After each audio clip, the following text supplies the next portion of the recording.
Hello guys, welcome back to the channel. Welcome to another one of these sort of like top 10 movies of a sort of movie decade that are going around YouTube with the film video community. And today it is the top 5 films of the 1950s, which was a really kind of difficult one to do. Real Talk Yorkshire did his, and it's sort of like, I thought, okay, that's a good idea, because I've done my 1960s. That was the last one I did, which was great, and again, that was really difficult, because we're now at the decades where the movies that I love the most are from, the sort of 50s, 60s, 70s, but I also love 40s and 30s and 20s. I'll find all three of those decades easy to do. I struggled with the 90s because it's not really my favourite decade of films. The 80s was another difficult one because there's so many good films out in that time. But this was a really, really difficult one because I've had a look through and I've got about 140 films for the 1950s that I love. And I'm just thinking, how can I pick 10? So I have. I've got through 10, and I just went through ones that I love the most because they mean something to me, or it's a part of my movie history of watching them, or they're just fucking good films. Really, really cool. But I did pick out just three honourable mentions that would have been in the top 10 if I could have put more than 10 in. And they are, first of all, a science fiction horror called Invaders from Mars, which is really cool. It came out on the backbone of the success of War of the Worlds, and it has that sort of feel to it. It cost me like the Invasion of Body Snatchers. It's very, very similar. It's very dated now, though. I watched this the other night just to give it another viewing, and I really enjoyed it. It's good fun, but it is quite dated. The story, it sort of moves slow, and then bang, bang, bang, bang, it sort of moves quick to get it ended. It's kind of like one of those sort of films, but it's still really, really cool, so I gave it an honourable mention. And all three of these honourable mentions are creature features. So another honourable mention is the amazing The Blob, starring Steve McQueen, released here on Criterion Blu-ray. It's an amazing film. I love the remake. There's very, very few remakes that I love. There was a remake in the 1980s, which I really adored, and that made me love The Blob first because I saw that first. Then I went back and saw this and loved this even more. I think this is better than the remake. I just think the characters are cooler. I just like the aesthetic of the 1950s. It does feel like a 1950s film, and it's really, really cool. And it's about this meteorite. This one's like a spaceship falling to the floor. This is a meteorite, and this blob comes and inherits and eats everything in its path, and they're trying to destroy it. It's a really cool creature feature. You know, you would have seen this at a drive-in in America in the 1950s. It's really, really cool. So that's an honourable mention. And the last honourable mention is a classic Universal film, and it's A Creature from the Black Lagoon. I had to give that an honourable mention. I would have put it in there, but I can only fit 10 in 10. It's a great, great film. It came on the sort of like the back, if you will, of the last of the classic sort of Universal sort of films. Obviously, in the 30s and the 40s, we had Draculas and Frankensteins and all these wonderful films, Invisible Man, all these incredible films. And at the end of that sort of thing, we had in 1954 The Creature from the Black Lagoon. It's amazing about this creature that lives in a sort of swamp area, like a prehistoric sort of creature. It's a really cool looking creature, as you can see, and it's really, really good. I loved the film, thought it was amazing, but it's just got an honourable mention. So they are my three honourable mentions. So let's get on to my top 10 favourite movies of the 1950s. Welcome to Jolly Noodle Legs Horror House. Lock the door and don't make a sound. Welcome to Jolly Noodle Legs Horror House. Once you're in, there's no way out.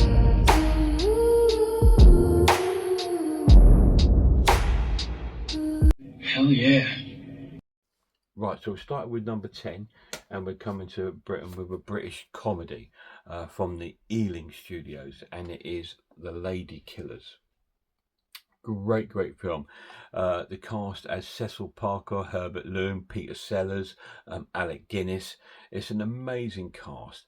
It's about this group of criminals that are going to pull off this crime, and they are renting out a room in this building while they sort of figure out their crime, and they're sort of pretending, posing as a group of musicians, and this dear old lady sort of takes them in on board to sort of like to on to board in their house, and she sort of, and they're trying to bump her off because she's sort of discovering things that they're not there in a for any, no, they're not actual musicians, they're there for a criminal intent. But it has a little twist in it, so it's really cool. It's an amazing comedy. It stands up to date. Really cool film. It did get an American remake years later, which was fucking awful, but this is classic, absolutely amazing, classic British comedy from Ealing, and it's The Lady Killers, in at number 10. Number 9 is a British horror film, a kind of creature feature, if you will, but with a witchcraft feel to it, and it is Night of the Demon. We have this old boy who's actually a witch, and he's sort of like summons this kind of demon, which it's a really cool film. As his murders are happening, this demon is around, and it's one of those films that when it was made, they discussed about not showing the creature, but they did, and I'm really glad they did, because it looks incredible. It's an amazing British horror film based in the British countryside. It's so cool. It's got loads of witchcraft elements, if you like that sort of thing, which I do, and it's amazing. So Night of the Demons is my 9th favourite film of the 1950s. Did I say 70s back? But 50s.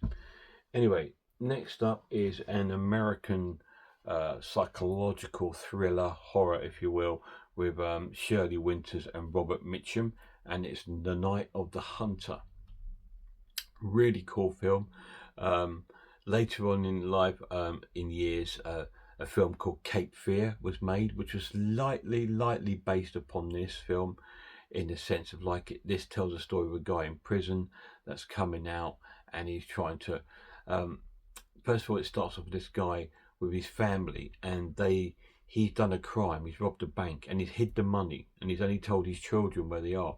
Anyway, he's in a cell with Robert Mitchum, who's there for another crime, and Robert Mitchum finds out the information about this, and when he gets out, he heads off to the family, almost playing, dressed as a priest, trying to pretend he's a priest, and then he goes in there, and it's a story of him trying to manipulate the family that's out there to try and get hold of this money, and sort of like manipulate the kids to tell them where it is. It's such a cool film, really cool. A bit of a sort of, I know it's a supernatural thriller, but it's got a real film noir feel about the film. It's really cool. Highly recommend if you've never seen it. Well acted, really eerie in places, and it does have that sort of Cape Fear kind of feel to it. So Night of the Hunter is my 8th favourite. Now my 7th favourite is a film that I fell in love with when I was a kid. Every single year in the 70s, in like early sort of 70s to mid 70s, this film would come on at Christmas time. Nothing to do with Christmas at all. It's a kind of a creature feature horror film, but it used to come on every single Christmas, and I fell in love with the film. Absolutely amazing. And it's The Incredible Shrinking Man. Really cool. Another sci-fi kind of horror film, if you will.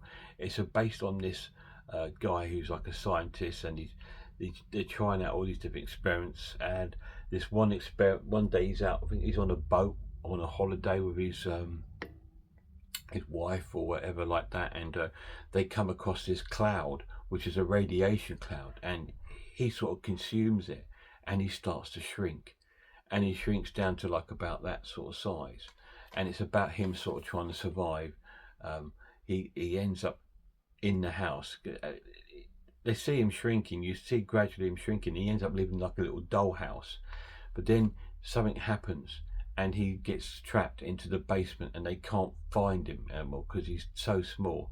And it's about him surviving the normal things in life, like a little household spider or cat and things like this, and trying to get his way back to his family. Do they find him, or has it got a really bleak ending? Sort of watch it and find out. It's a really cool film. It's I always talk about it as being the first horror film that I think I've seen, and I still to this day think it is the first horror film I think I've seen. And it's the 1950s Incredible Shrinking Man. It's my 7th favourite. My 6th favourite of the 1950s is an animated film by Disney called Lady and the Tramp. Really cool film.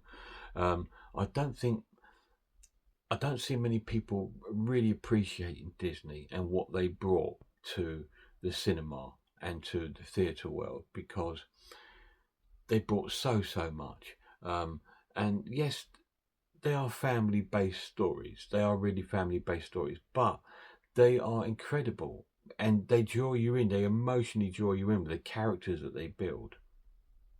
In the 1950s, we were treated to a few good films like Peter Pan and Lady and the Tramp.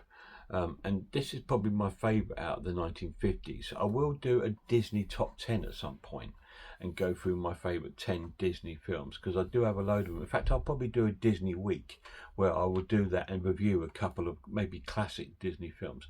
Disney progressed over the years, and then they took on other companies like Pixar. Pixar are still a part of Disney, so they are a part of the Toy Story, Monsters Inc., all still part of the Disney world, and they're fantastic. But back to this one, tells a story of it's a story of divide, the rich and poor divide, and it sort of breaks down that story for young people to understand how rich people look down to poor people and stuff like that. But occasionally you will get a story that will tell you that it doesn't matter if you're rich or poor. If your heart goes for that person or that way of life, then that's how it goes. And that's what this story tells you through the story of two dogs. We've got Lady, who's from a rich family, and we've got the Tramp, who's a sort of hobo dog, if you will. He's like a stray sort of dog. And the story progresses of like a love story of the two dogs. It's amazing. It's really cool. Great film. So Lady and the Tramp is my 6th favourite film of the 1950s. So we're not all horror. We've got comedies in there, we've got cartoons in here. But we're going back to sci-fi horror at number 5. And yes, one I've spoken about already in this one is the classic from H.G. Wells' War of the Worlds. This is the film version of H.G. Wells' story, available here on 4K in this double film set. It's such a good film. It's iconic. It is about sort of like, again, it's like Invaders from Mars. We have these Martians from Mars that apparently have been coming down into the planet, and we get these tripod creatures coming out to destroy all of mankind, and mankind's weapons are not strong enough to deal with it. Now, this did get a remake in the early 2000s, I believe, with Tom Cruise, which was also fantastic. It was really cool. Really enjoyed it. But this one is classic. It's classic sci-fi. Again, it's a drive-in. It's like watching a comic book, a 1950s science fiction comic book come to life on the screen. It's really cool. It's amazing. Great effects for the day. It's still a good, strong watch today. War of the Worlds is my 5th favourite film of the 1950s. Number 4 is a Hammer film. There's a couple of Hammer films in here. And this one stars Peter Cushing and Christopher Lee, and it's Dracula, which was, I believe, their second sort of horror film that they made in colour. They made horror films and sci-fis and thrillers and dramas and comedies before this, but this was the first sort of colour one they did. Second one, sorry. And it's a really cool film. It came out on the success of Frankenstein. It tells the story of Bram Stoker's Dracula very loosely, but it does tell it. We have Jonathan Harker, played by the incredible Michael Gough, who makes a couple more appearances in my top 5 here, and he's sort of like gone there to sort of I'm sure it's Michael Gough. I could be wrong. I could be wrong. I think Michael Gough's just in the Frankenstein. But yeah, Jonathan Harker's gone to destroy Dracula because of he's been sort of like terrorizing people. It's a really, really cool film. Christopher Lee as Dracula. We've got Peter Cushing as Van Helsing. It's a really, it's a classic, isn't it? It's a masterpiece, and it's wonderful. So my fourth favourite film in the 1950s is Dracula. My third one does have Michael Gough in this one, and it's a really cool film. I absolutely love it. It is not a Hammer film. I can't remember what company released this, but it's called Horror of the Black Museum, which is a really great film. He owns this really dark, macabre kind of museum in London, and only certain people can come into it. And he's quite an evil man. It's got all sorts of weird things in this museum, and people succumb to their end when they go to the Black Museum. It's amazing. It's a little bit House of Waxy, but a bit more sinister than House of Wax, because it's not. It's more. I suppose another film close to this would have been that Italian film. What's that called? Is it Mill the Stone Woman? That kind of film. It's that kind of film mixed with House of Wax, but it's just really sinister. Michael Gough is brilliant as an evil villain. I will do a top 5 or top 10 Michael Gough films soon, because I have so many of his films and I love him. He's probably he's up there with Peter Cushing with me. From that sort of era. It's really cool, and this is an amazing film. Highly recommend you digging this out and seeing it. It is available on Studio Canal's Cult Classics, and it's normally on offer. You can normally pick it up at a good deal, and it comes with the film, and I think it comes with a set of art cards as well, so you're getting a really good deal. It's normally under a tenner. So yeah, they normally have it in their 2 for 15 deals, things like that. But Horror of the Black Museum is one of my favourite films of the 1950s. It's amazing. The second one is a Hammer film, and it is the classic, the first colour Hammer film from the 1950s with Peter Cushing, Christopher Lee as always, and it is The Curse of Frankenstein, which we have here released by Hammer itself. There is a version available a lot cheaper than this, and I think it was released by Studio Canal, no, Lionsgate. So there is a cheaper version out there. You can buy it. This is the expensive way of buying it. It's about £60, but I still believe I believe it is still available. If you love the film, this is the ultimate collection of it. You've got 6 discs. You've got books. You've got a comic book. You've got art cards, posters, whatever it is that's in there. You've got it. And it's an amazing film. It tells the story of Mary Shelley's Frankenstein through the eyes of Victor Frankenstein, played by the merciless Peter Cushing. He's evil in this film. And we have the poor creature, and we have his assistant, his poor assistant, and his girlfriend, all these poor people, all sort of like being conned by this evil professor, Dr. Frankenstein. But it's Professor Frankenstein, whichever way, or is it Baron Frankenstein? But it's a wonderful classic film. Is it better than the Universal version? I don't know. I think they're both different, and they both hit this sort of like different looks at it. I think you feel more sympathetic for the Baron Frankenstein in the Universal one. I think Peter Cushing plays this the right way, in an evil kind of way. It's an amazing film, and it's my second favourite film of the 1950s is The Curse of Frankenstein. So Britain pretty much nearly dominated my 1950s, but my favourite film of the 1950s is from Japan, and it is Godzilla, the original Godzilla film, the ultimate creature feature, if you will. It is in this set here, 1954, I believe it came out. It is within this set. This set here contains all of them.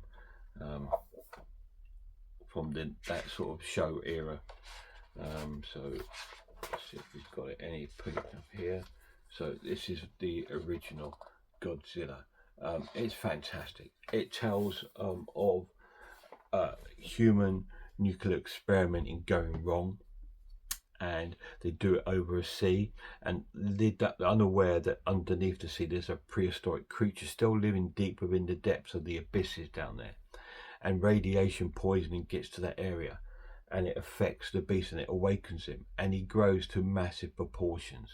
And this is out by the coast of Japan, and he goes and he terrorizes the cities of Japan and the people of Japan by walking through there and crushing everything under his feet. So then they're all out to try and get him. So in the first one, Godzilla is kind of like the bad guy, but as the movies progress, he's then kind of like looked upon as the good guy. And it's such a cool film. But it's an amazing film. Really highly recommend if you've never seen the original. It is available on Criterion. This is Criterion release, with all of it. You can buy the original on its own on 4K and possibly Blu-ray from Criterion. Again, it's not cheap. That box set goes for between 150 and 200 pounds, but I think you can pick up the 4K for about 30 if you shop around. And my lad's got this set, but he also bought the 4K because he wanted the 4K version of it. I'm content with the version I've got in there, but that is my favourite film of the 1950s, Godzilla. Massive shout out to my lad. See you soon, guys.